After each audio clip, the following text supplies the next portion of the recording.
Welcome to Counterpoint. I'm Tanya Granic Allen. There's potentially yet another ethics scandal abreu in Ottawa, implicating Trudeau, his government, his family, and We Charity. A little background. We Charity used to be called Free the Children. It was started in 1997 by two teenage brothers from Toronto who are helping free poor children around the world from forced labor. Since then, they have evolved into international development, rebranded as We Charity with a few offshoots. Sounds like a nice charity, right? Well, fast forward to this summer when the Trudeau-led government sole-sourced a contract to We Charity to administer $900 million of government funds for student grants. That's enough to give anyone pause. Since when is a private charity tasked with administrating a government program? The government quickly changed its mind and withdrew the contract. But the media and public were already investigating who this We Charity is and what their connection to Trudeau was. It turns out there's a lot of connections with our government. Not only has We Charity received multiple federal grants already, they also hired the Prime Minister's wife, the Prime Minister's mother, and the brother to give talks, and for a lucrative fee. Even our Finance Minister, Bill Morneau, is conflicted with his daughter working for We Charity and his family attending multiple trips with the charity. The list goes on and on. Joining me now to unpackage this We Charity scandal is Brian Lilley, columnist with the Toronto Sun. Brian, thanks for joining me today.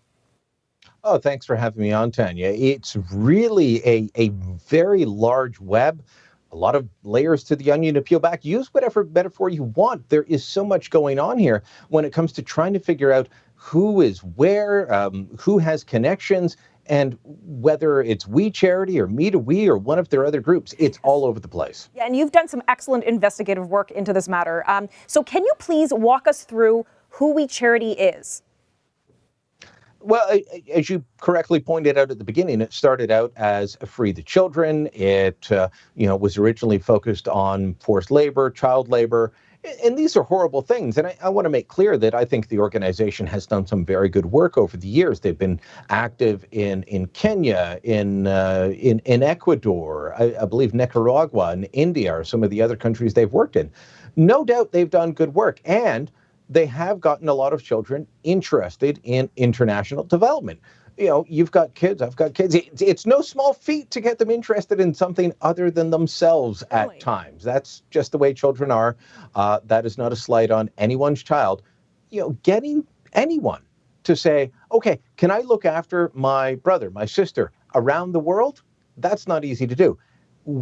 We, and previously Free the Children, was able to figure that out.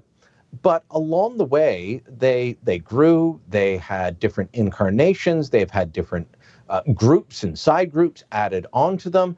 And then this contract comes along. Now, Justin Trudeau spoke at the very first We Day in 2007. Now, he spoke by video conference. It was in Toronto at the what was then the Coca-Cola Coliseum. I think it's the Ricoh Coliseum now, or maybe I've got it backwards, but it's the arena down at Exhibition Stadium. And was he an MP? Was he an MP yet, or leader of the party yet? No. He in 2007 he was not an MP, but he had already gotten the nomination. Okay. So he'd gotten the nomination. There was a lot of talk about Justin Trudeau and this up and coming star. He spoke again in 2008, just days after he was elected. He spoke in 2012. His wife hosted the We Day event in Montreal. He spoke in Montreal and in Toronto. He spoke in 2015 and 16 and 17. This guy has been given a stage that few politicians, elected politicians especially, people like Romeo Dallaire, who was the leader of the UN mission in Rwanda and was there as the genocide was happening and has told the tale of child soldiers. He's been given the stage, but Romeo Dallaire's not an elected politician that's out seeking your vote. He was an appointed senator. Justin Trudeau's a different cat. He is there seeking your vote, and the people that he spoke to in 2007, in 2008. And even 2012, they're definitely voting now. Probably a good chunk of the ones from 2015 and 16 are voting as well. So he's been afforded this stage. Then along comes this, we're in the middle of the pandemic. They say, let's, give people money to go out and do good works for charities and different NGOs in their neighborhoods. And instead of turning to a program that has existed for decades that I know I took part in, maybe you took part in your younger days, not that you're, you're very young, Tanya, but do you remember the Canada Student Jobs Program from high school, college, university days? Well, I do, but you know what? I'm going to hold you there for a moment. I'm going to cut to commercial, and I want you to explain more about that when we come back. Okay.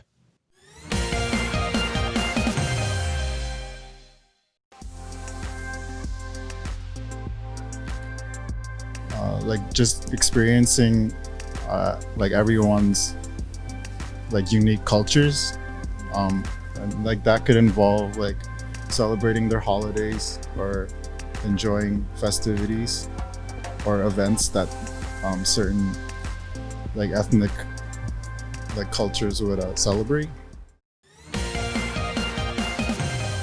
Welcome back. I'm on with Brian Lilley, Toronto Sun columnist. Brian, just before the break, you were mentioning about the Canada Summer Jobs program, which traditionally was the vehicle for money to be passed from the government to students.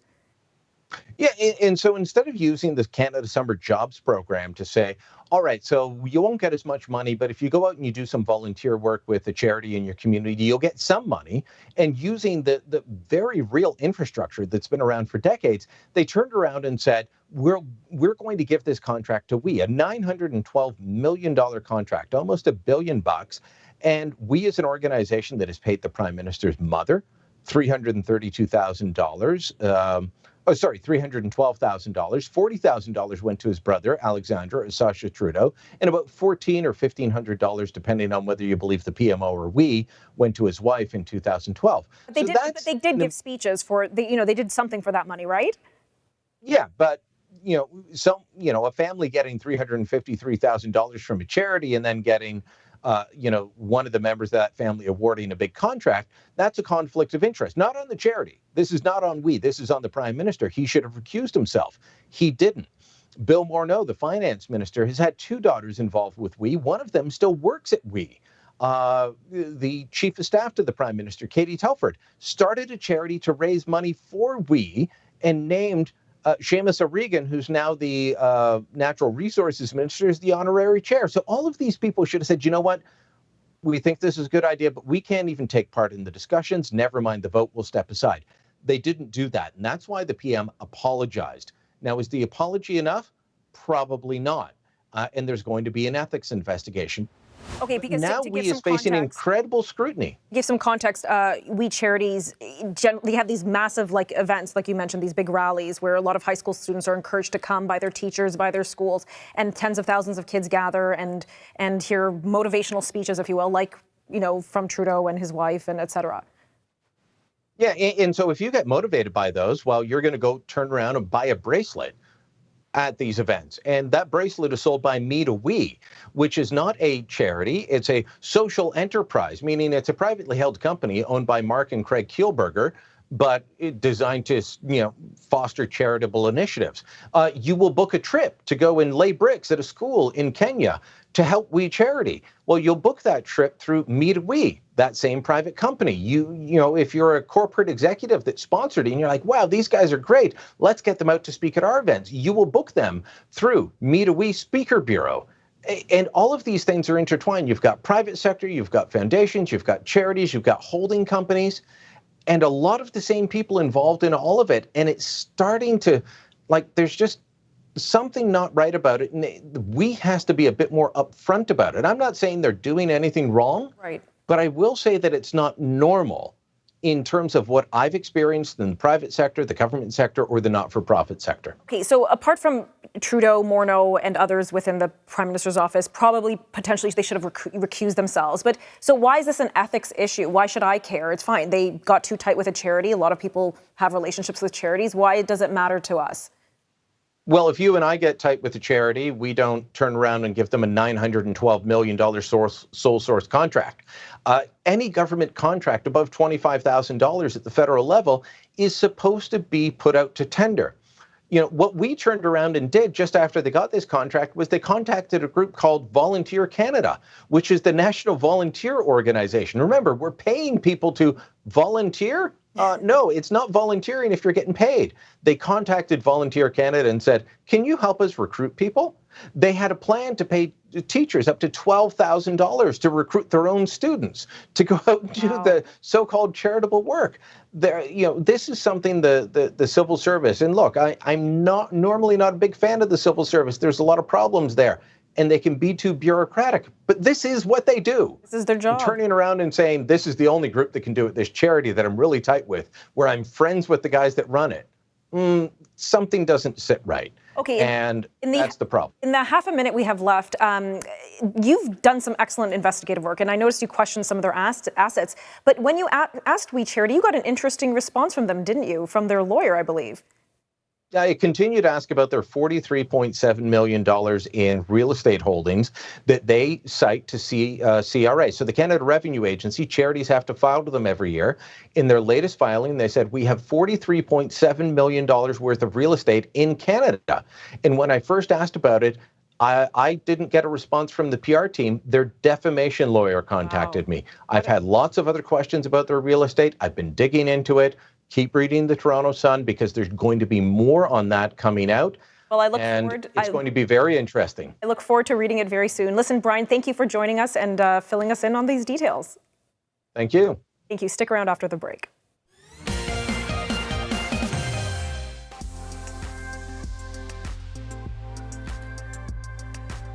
That's hard. I feel like I think Toronto's a really inclusive place. I don't know, maybe I'm wrong, but I think when things happen, like bad things happen, everyone tends to come together and support one another. So there was like the incident with the van, the guy like running over people, and everyone came together. So I think that was just like a good way of coming together, even though different people were affected. Everyone came together to like mourn and like take care of one another, I guess. So. Welcome back. Joining me now to discuss the government and opposition's response to this is MP Michael Cooper, Deputy Shadow Minister for Finance. Welcome, Michael. Thank you for joining me. Hi, Tanya. Good to be here. So why is this We Charity issue such a big deal right now? Why should I as a laywoman care? You should care because we have a Prime Minister who personally benefited and whose family was personally enriched by an organization, but just by coincidence, received a $1 billion sole source contract. So it raises a lot of questions about whether or not the Prime Minister contravened the Conflict of Interest Act. He almost certainly did, but it goes beyond that. It also raises questions about whether or not the law was in fact broken. So has the law been broken? In your opinion, was the law in fact broken? There are questions about whether or not the Prime Minister potentially contravened Section 121 of the Criminal Code, which prohibits someone from giving or receiving something that is a benefit or advantage within the context of business of government, as well as Section 122 of the Criminal Code dealing with breach of trust. It's why we as Conservatives, as the official opposition, have called for the RCMP to investigate. And of course, we have called on the Ethics Commissioner to launch an investigation. And rightfully, the Ethics Commissioner has launched an investigation because, as I said, it's almost certain that the Prime Minister did contravene the Conflict of Interest Act. And have your fellow, because we're in a minority government situation, so it's kind of a precarious situation, have the NDP and the Bloc Québécois, have they joined in calling for an ethics inquiry as well? The NDP and the Bloc have. Of course, in addition to investigating the Prime Minister, I believe there's also a good reason to investigate Finance Minister Bill Morneau, because he has two immediate family members who are connected to We, one of whom was on and is on the payroll as a contractor.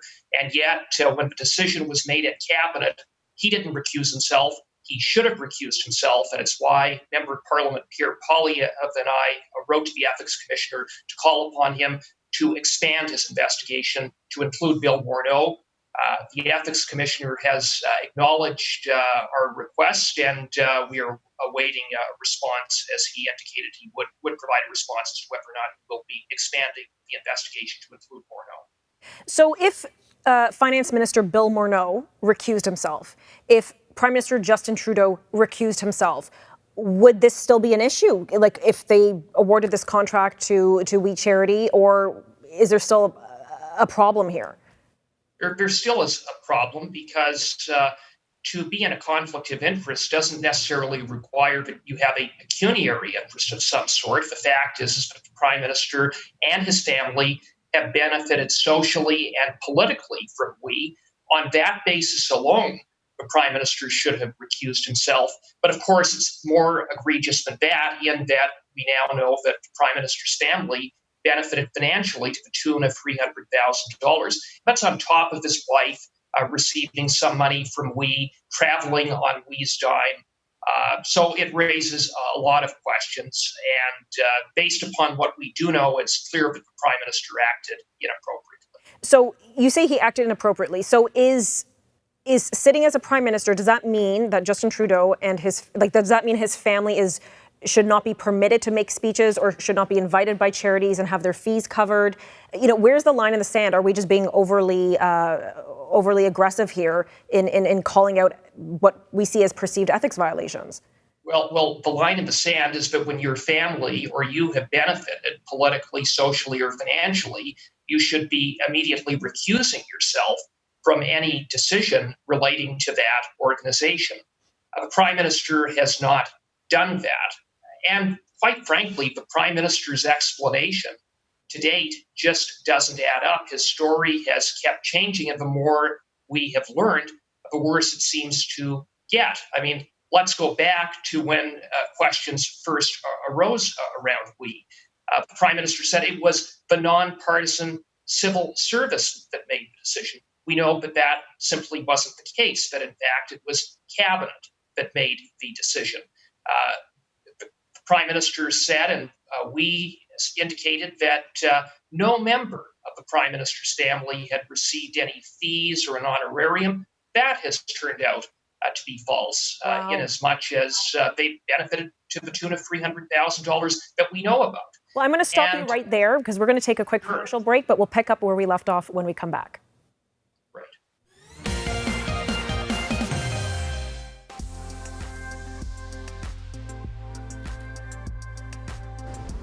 I think what we have in common is that we all are looking for something better. And I think Canada offers us that. And I like the fact that people are kind of friendly. And I don't know, I just like the diversity of Canada. I do. I like the diversity of Canada, and because you can learn a lot. Welcome back. I'm joined by MP Michael Cooper, who's explaining to me what's going on with this whole We Charity ethics scandal and whatnot. So before the break, you were outlining, I guess, all the people implicated within the potential ethics scandal, and that's going to be investigated. Could you just continue what you were saying? Well, just continuing on in terms of some of the things the Prime Minister said that have proven to be false, the other statement that he has made and other members of his government have made is that somehow the We organization was the only organization that could administer the government's program, except that that is absolutely impossible because there already is a program that connects young Canadians with the not-for-profit sector, and it's called the Canada Summer Jobs Program. It's a program that has existed for the last 2 decades. So all the government needed to do is expand the Canada Summer Jobs Program, provide it with more funding and resources. And even if the government decided for whatever reason to create a separate new program, the notion that the We Charity organization was the only organization that could administer the program just doesn't add up. To begin with, We has never administered any program such as this before, so they don't have a track record. So how could they possibly be the only organization that could do it when they've never done it before? And second of all, there's an organization called Volunteer Canada that receives federal government funding that connects Canadians with over 150 voluntary organizations. So again, everything the Prime Minister has said doesn't add up. He's been caught more than once not telling the truth. And I guess that's why yesterday he provided a lame apology. He's sorry that he got caught. Okay, so, maybe he hasn't told the truth a few times. Yes, he sole sourced this contract, but is it actually illegal? It could be.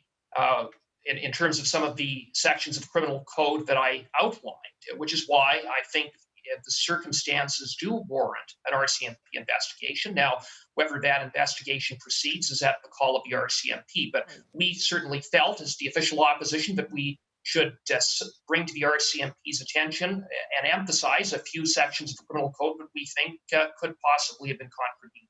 So you mentioned that the ethics committee will be investigating this, that the ethics commissioner will be. Is that correct? Yes, and the finance committee, which I serve on, will be holding hearings starting this Thursday. So is it? And we are calling on the Prime Minister to appear before the finance committee at those hearings. And I assume you haven't heard back yet. We haven't heard back. I believe the Prime Minister yesterday said that he would consider appearing, so it's a positive that he hasn't ruled it out. But look, if the Prime Minister really has nothing to hide, then he should have no reason to fear coming before our committee, testifying under oath, and clearing the air on what, up until now, based on everything we know, really doesn't pass the smell test from a conflict of interest standpoint. So I hope the Prime Minister does the right thing, appears before our committee. But if he refuses to do so, then we can take steps as a committee, including compelling the Prime Minister. I hope it doesn't come to that. But if it's necessary, we as the official opposition will use every tool that we have in the tool box to get answers for Canadians, answers that we all deserve. Okay, in the 30 seconds we have left, what does this mean for the government? It's a minority government. Will this mean that there might be a non-confidence motion on the horizon, and what does that mean? Well, I don't believe that is going to happen at this time. What we do need right now is to get some answers, to establish exactly who knew what when, who made the decisions involving the sole sourcing of this contract. And that starts at the Finance Committee with hearings, and we'll go from there. Well, listen, thank you so much for joining me. That is Michael Cooper, and we'll be right back. I don't know why, but this We Charity boondoggle has really disturbed me. It's one thing for the government to engage in unorthodox behavior of asking a private charity to administer a government program. It's something else altogether to select a charity which has significant and deep ties to the Prime Minister, his immediate family, his finance minister, and his staff. Is this yet another ethics scandal? And if so, will this be the scandal which brings down the minority government? We'll have to wait and see. This has been Counterpoint. I'm Tanya Granic Allen.